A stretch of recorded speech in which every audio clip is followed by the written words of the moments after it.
확진 판정만 받아도 놀랄 텐데 확진 판정을 받고 병원도 못 갔고 그리고 입원만 기다리다가 숨졌다. 정말 대한민국에서 이런 일이 실제로 일어났다는 게 믿기질 않죠. 더 큰 문제는 이런 환자가 더 나올 수도 있다는 겁니다. 보건복지부 출입하는 강대엽 기자와 자세한 얘기 나눠보도록 하겠습니다. 어서 오십시오.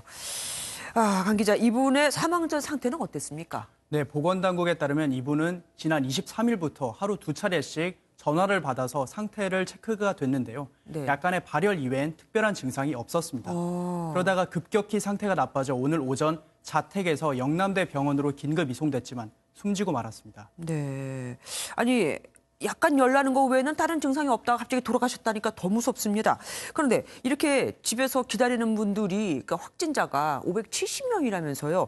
그러면은 정부에서 이분들에 대해서 어떻게 대응하겠다는 지침이 나온 게 있습니까? 네, 역시 가장 중요하게 생각하는 건 병상을 추가로 확보하는 겁니다. 네. 감염병 전담병원도 추가로 지정하고 다음 달 1일까지 경남, 마산, 대전 지역을 합쳐서 1,600여 개 병상을 확보할 예정입니다. 네. 대구, 경북 밖으로 환자를 빼낸다는 거죠.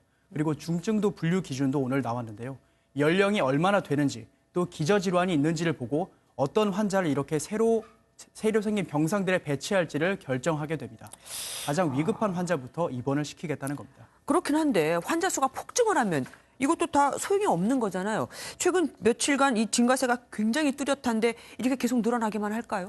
네, 최근 숫자가 이렇게 계속 가파르게 증가하는 이유 중 하나는 신천지 대구교회 신도 중 유증상자 1,300분, 이분들 중에서 확진 판정을 받는 사람들이 순차적으로 나오고 있기 때문입니다. 네. 어떻게 보면 이 1,300분들은 확진 판정 가능성이 매우 높은 분들이었는데요. 네. 이분들이 이제 확진자 수에 거의 다 포함됐기 때문에 앞으로 대폭 늘어날 가능성은 조금 줄어들지 않을까 하는 희망도 있습니다. 예. 감염자 증가폭이 줄어들지는 물론 2, 3일은 지나봐야 알 수 있을 것 같습니다. 네. 그런데 이 와중에 의료진한테 방호복이 아니라 대신 가운 입어라 이런 지침이 내려왔다는 얘기가 들렸습니다. 이게 뭡니까? 네, 방역당국은 오늘 격리 공간에서 검체를 채취할 땐 전신 방호복이 아닌 가운 사용을 권장한다는 공문을 의사들에게 전달을 했습니다. 네. 보호복 물량 부족 때문인데요. 의료계에서는 죽을 위험을 감수하라는 것이냐며 인권 침해 소지가 있다고도 비판했습니다. 네. WHO 세계보건기구에 따르면 이 기준에 따르면 코로나19 검사 진행을 위해서는 전신을 가리는 수준의 방호복을 착용해야 합니다. 그렇겠죠.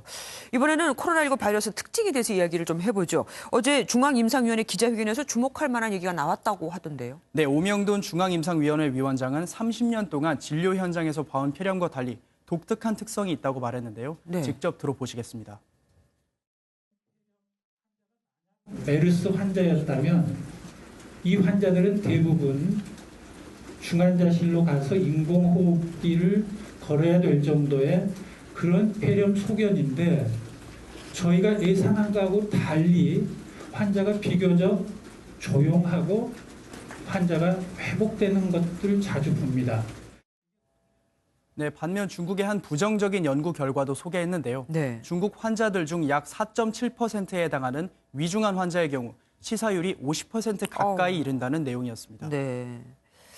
그리고 또 이런 사람도 있었습니다. 일본에서 코로나 완치 판정을 받고 그리고 퇴원을 했어요. 그런데 다시 재발을 했습니다. 이거는 어떻게 해석을 해야 됩니까? 네, 이분이 지난달 중국 우한에서 온 사람과 접촉한 40대 여성분인데요.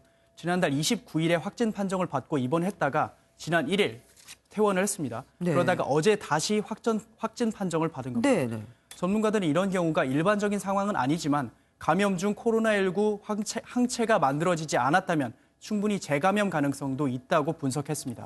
네, 그래서 일각에서는 이런 재감염 사례가 계속 나오니 바이러스 변형이 일어나는 것 아니냐는 의문도 제기됐지만 전문가들은 아직 바이러스 변형은 없다는 입장입니다. 마침 질본에서도 이와 관련된 자료가 나온 게 있다면서요. 네, 질본이 코로나19 유전자 분석을 하고 있는데요. 그 중간 결과가 나왔습니다. 네. 여기서도 코로나 바이러스 유전자 변형은 발견되지 않았습니다. 네. 정부 발표 들어보시겠습니다. 인체에 침입하는 데 중요한 역할을 하는 세포 결합 부위라든지 바이러스 증식, 그리고 병원성 등을 담당하는 부위에서 아직까지 변이가 발견되지는 않았습니다.